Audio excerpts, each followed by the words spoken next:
eventually, the Bloodline must die. I know that sounds very weird because it has been around since wrestling began. Well, that's how some people like to react to it. I think they're a little bit bored. I, for one, am having loads of fun with it, especially over the last few months, because we did do a Ray with the OG group, and now we have Bloodline 2.0, and ever since they did launch this new campaign, they have been kicking all of the butts. Given that we are likely on its last legs, though, I think we do have to be nerds and try to figure out how we do end the Bloodline. Actually, it may be quite simple, but let's get into it. So as of me talking, the current Bloodline is indeed Solo Sikoa, Tama Tonga, Tongaloa, and apparently Jacob Fatu is going to join the mix soon. My word, that's a pretty awesome foursome. And you would have seen that I didn't mention Paul Heyman there, because I don't think he's part of this at all. And in fact, I think he's being held against his will. He's also going to be the catalyst to all of this, and why eventually it burns down. Now, I don't want to ruin your day here, so I apologize straight away. But no, Solo isn't talking to Roman Reigns every single day. And in fact, when he did say that to Heyman, well, I'll be honest with you, he's lying.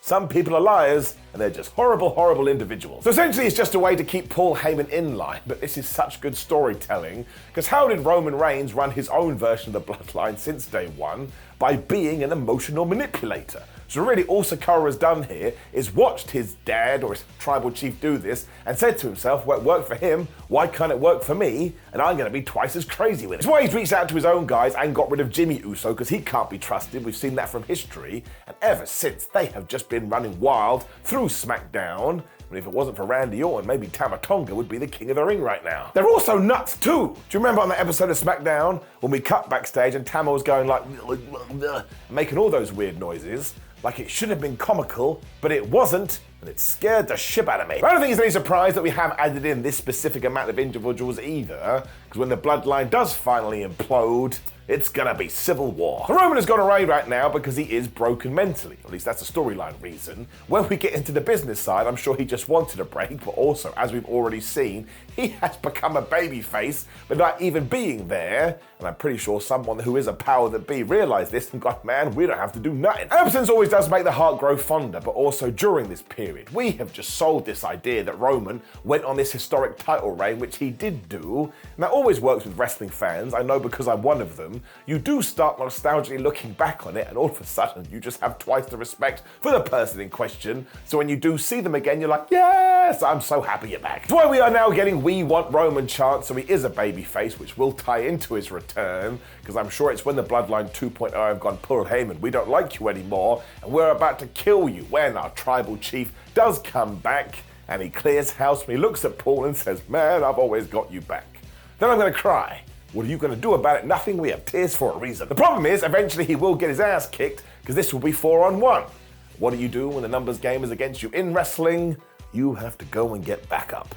Or the Ghostbusters, but they're busy. Because go back and look at any interview Jey Uso has done ever since he has kicked out of the Bloodline, somebody will always go, would you ever get back with Roman Reigns? And he says, listen, man, as long as Roman finally comes to the light side and he sees what the right thing to do is, of course I'd welcome him back. He's my flipping cousin. I don't think this is fun talk either. I don't think he's just saying it for lols. I think he's probably been clued up into what the long-term storytelling is, and this way he can plant the seeds. The injury to Jimmy Uso was horrible because all injuries are horrible, but there is always a plus side you can take in wrestling.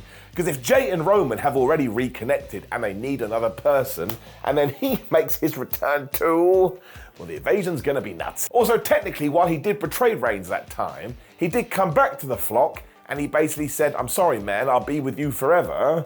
So Reigns should actually be indebted to him. And as for Jey, well, they are brothers. That's easy to explain. Like, you're going to have to make sure the emotions are somewhat real here. But I fall out with my brother all of the time. But blood is blood. So I can totally see a scenario where Jey finally goes, man, these new Bloodline idiots are going way too far with Roman Reigns. And he makes the save, because let's go back to Backlash. Do you remember the look that Uso and Paul Heyman gave to each other? It almost was like a cry to help. And even Solo was like, I saw what you did there, don't do it again.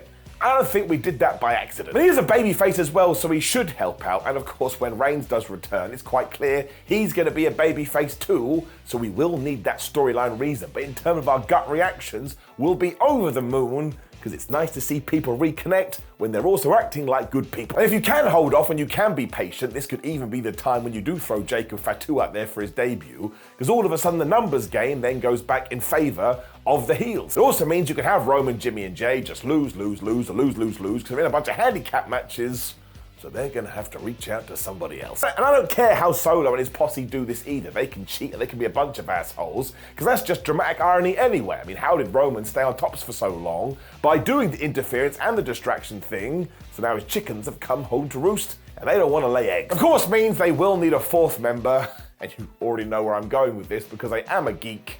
Sami Zayn. Now I get that we are going to have to handle this very carefully given what did happen at the Royal Rumble, but it's Sami Zayn, man, the most good guys of all the good guys, and he too elicits something in your Tootsie Toes. But he is such a force for good that if anyone can make it work, it is him.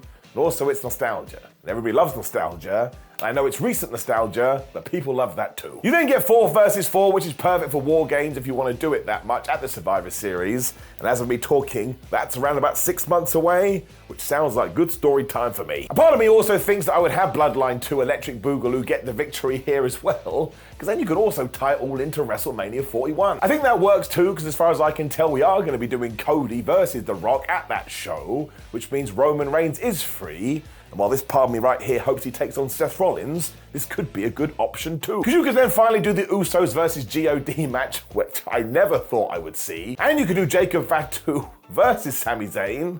I mean, just repeat what I just said. And of course, you would have to do Roman Reigns versus Solo Sikoa. This is where people go, oh man, Solo can't be put in that kind of position. If you want to turn somebody into a star, you gotta back him as if he's a star. Also, when it comes to Roman too, he has had like 79 WrestleMania main events in a row, so let's just do something different. Hell, the IC title could even be on the line when it comes to Sam.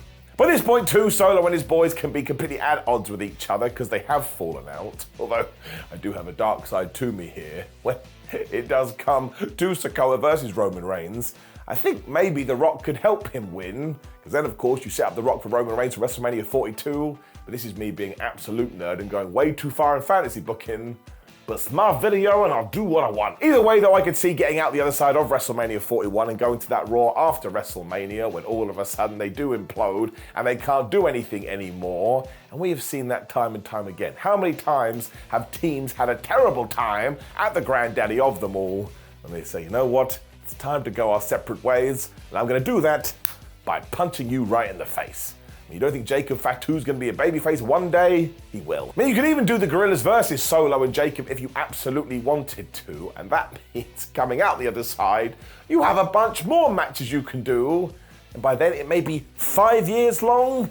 I'm sorry, that is quite the achievement. It also means if we are going to do The Rock versus Roman at WrestleMania 41 and you need some hired goons, well, they're still right there waiting. As ever, the main aim should be that every single person comes out of every single match feeling like a bigger deal. And given that we were so successful with Jey Uso, I don't see why we can't do that. I mean, they haven't missed so far, and I also think that we go back to that tag match that we could do at Mania 41. The tag team titles could be on the line. I mean, the GOD probably need to run with them at some point, and then the Usos can win them there. And then it's the complete opposite to what we did at WrestleMania 39 or 38, whenever it was Kevin Owens and Sami Zayn. And I like that too, because it all ties in. I am very excited about this though, because I think it's going to rule, and it is going to be the reason WWE finally gets their Roman Reigns babyface run, like 6, 7 years after they hope for it. But you know the saying, better late than never.